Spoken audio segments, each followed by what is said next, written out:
I don't really play guitar, I don't really sing really well, and I think that's something that I can definitely get across in this album, that I'm not a very good vocalist. The more I listen to it, the more I realize that I hate the sound of my voice. And you might too, and you probably will. And I almost guarantee that you're not going to like the sound of my voice. But I applaud you for making the effort, making the old high school try to give it a listen. I appreciate that. Midnight snack. 1, 2, 3, 4.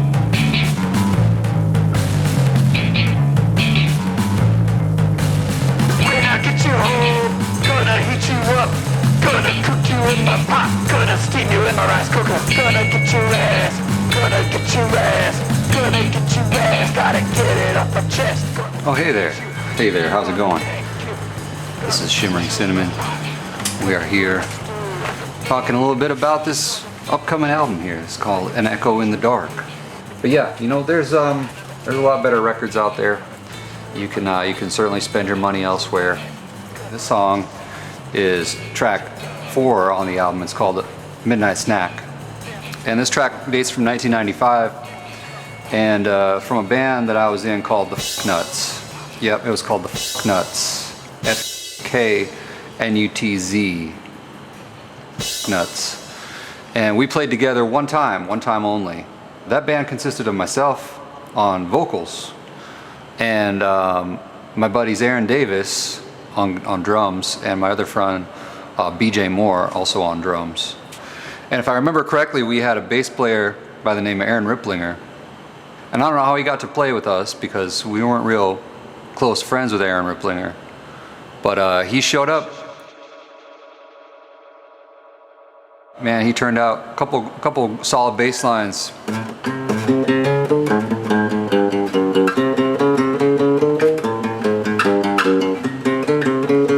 It wasn't that. It was something different. It wasn't that. But man, I tried to recreate it in this here track on this upcoming album. But I'm not here to talk to you about this here track. I'm here to talk to you about the album itself, An Echo in the Dark. And this album,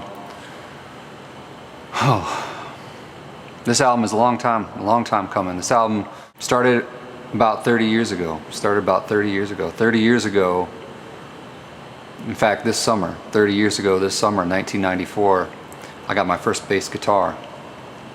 And I wanted that bass so bad. It was a PVT 40, and that was a 1970s instrument. It was made out of oak, and it weighed about 20 pounds. It was real heavy for an 8th grader. And I didn't have any money, so what I did was I took a Kleenex box and a paper towel tube, and I stuffed it in a hole that I made in the Kleenex box, and I wrapped some rubber bands around the Kleenex box. And this is a true story. And I tried to play bass in my bedroom on that little Kleenex box with the rubber bands going through it. And I took that paper towel tube neck and I drew some frets on it with a Sharpie, and that was my instrument. And boy, it didn't work. It did not work. It did not work. I tried to play on a few different songs and it just sounded like rubber bands around a box. But what it did do was it got a fire under my ass to actually go out and earn some money. And so I did that. I got a paper route and I saved up, and I was able to put that PVT 40 bass on layaway. And for those of you who don't know what layaway is, it's when you put money down on something and then you have 3 months to pay it off. And so that's what I did. I put down half, $75 down payment, and I paid it off over the next 3 months. And by that summer, I had my first bass guitar, and that was 1994. And also, the other thing that happened to me in 1994 was I started going to a place called the Minot Collective Cultural Center. The Minot Collective Cultural Center, I read about it in the same newspaper that I was delivering door to door back in those days. The Minot Collective Cultural Center was a place for punk rock music, and I didn't know anything about punk rock music. I was listening to Metallica, I was listening to Nirvana, Red Hot Chili Peppers, Alanis Morissette, and well, she wasn't around yet, but Mariah Carey. I was listening to Cypress Hill. And it was grunge, big grunge thing happening back then. But also I was listening to Red Hot Chili Peppers and Coolio and everything else that was on MTV in those days. And I knew I liked music. I knew I liked music. I didn't know anything about live local music. And my buddy Aaron Davis, he and we decided to go to a show there and check it out. And that changed my life. It truly did, truly did. Some of the folks I met there, I'm still friends with to this day. The music, the bands that I met, the bands that I saw and bought albums from, informed who I am today. Some of the stuff in those records, some of the lyrics in those records really resonated with a lost 14, 15, 16-year-old in the wilds of North Dakota, where there's nothing around to do but get in trouble by driving fast on the highway. We just dressed kind of funny. We wore spikes and we wore leather, and we hung out and we had a good time listening to music. And that's really the germ of this album. So my love of music, my love of playing music, performing music on stage comes from that place. The Minot Collective Cultural Center 30 years ago. In a small town, all you can do is get into trouble. And there wasn't a whole lot for me. I don't know where I'd be right now if it wasn't for that, to be honest. It gave me a purpose. It gave me a reason to go out and to strive.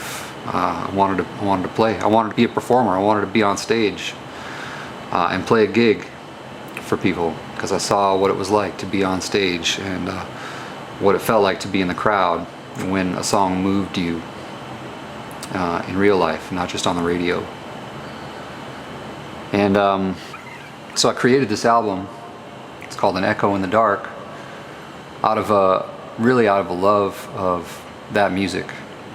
And so a lot of the tracks on that are Minot artists who performed in 93, 94, 95, and whose songs I saw regularly at the Minot Collective Cultural Center on Main Street and later at the Liberty Tavern.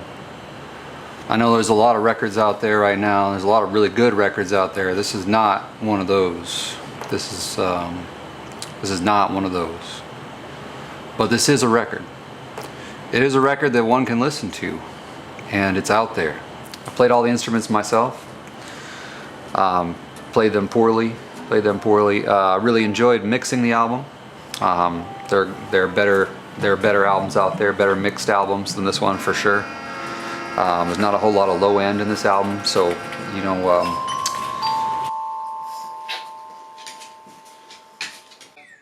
this album is composed about 70% of music that was written by other people who, for the most part, who I played in bands with very few exceptions. These are all artists who I performed with over the years and who we played together with, and I tried to take a song from each group that I played with over the years and include it here as a cover song, my own little spin on it, my own spin on the arrangements in some cases, and my own spin on the lyrics in some cases. And I've also included a few original songs as well on this, but I'm not much of a songwriter, I'm not much of a musician, to be truthful. I don't really play guitar, I don't really sing really well, and I think that's something that I can definitely get across in this album, that I'm not a very good vocalist. The more I listen to it, the more I realize that I hate the sound of my voice.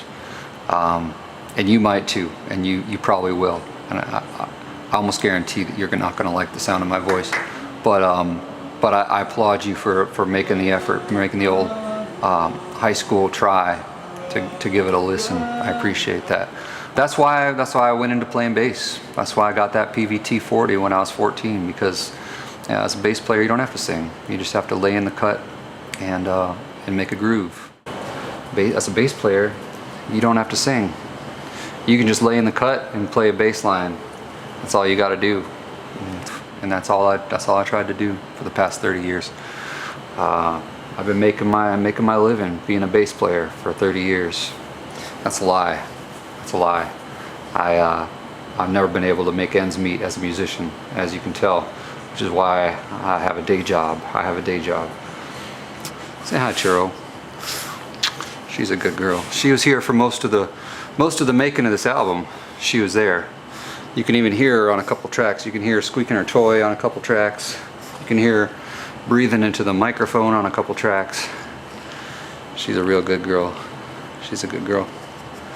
You know, I moved here. I'm in St. Paul now, and I moved here about a year and a half ago. And you know, I really miss playing with folks. And so I decided to, in honor of this 30th anniversary, this 30th celebration of playing music, is to record some songs. And so that's what you got here. That's what you got here in Echo in the Dark. That's what you got.